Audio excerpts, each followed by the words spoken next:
സുഹൃത്തുക്കളെ, ഈ പ്ലാന്റ് ഏതാണെന്നറിയാമോ? ഇതാണ് കുരുമുളക് ചെടി, ബ്ലാക്ക് പെപ്പർ പ്ലാന്റ്. എന്നാൽ ഈ വീഡിയോയിൽ കാണുന്നത് ഇളം കുരുമുളകാണ്, അഥവാ ടെൻഡർ ബ്ലാക്ക് പെപ്പർ. ഇളം കുരുമുളകിന് വളരെ എരിവ് കുറവായിരിക്കും. എരിവ് കൂടുന്നത് മൂപ്പെത്തുന്നതിനനുസരിച്ചാണ്. ആയുർവേദത്തിൽ ത്രികടു വിഭാഗത്തിൽപ്പെട്ടതാണ് കുരുമുളക്. ത്രി എന്നാൽ 3 എന്നും കടു എന്ന് പറഞ്ഞാൽ കടുപ്പം കൂടിയതുമാണ്. ത്രികടു എന്നറിയപ്പെടുന്ന 3 ഔഷധങ്ങൾ ചുക്ക്, കുരുമുളക്, തിപ്പല്ലി എന്നീ ഔഷധങ്ങളാണ്. ഇതിൽ നിന്നും നമുക്ക് മനസ്സിലാക്കാം, കുരുമുളക് ഒരു സുഗന്ധവ്യഞ്ജനം മാത്രമല്ല, ഒരു ഔഷധ സസ്യം കൂടിയാണ്.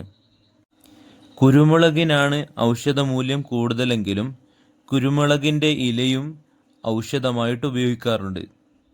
വാതസംബന്ധ രോഗമുള്ളവർ കുരുമുളകിൻ്റെ ഇല തിളപ്പിച്ച വെള്ളത്തിൽ കുളിക്കുന്നത് വളരെ നല്ലതാണ്. കുരുമുളകിൻ്റെ കൂടുതൽ ഗുണങ്ങൾ മറ്റൊരു വീഡിയോയിൽ വിശദമായി പറയാം.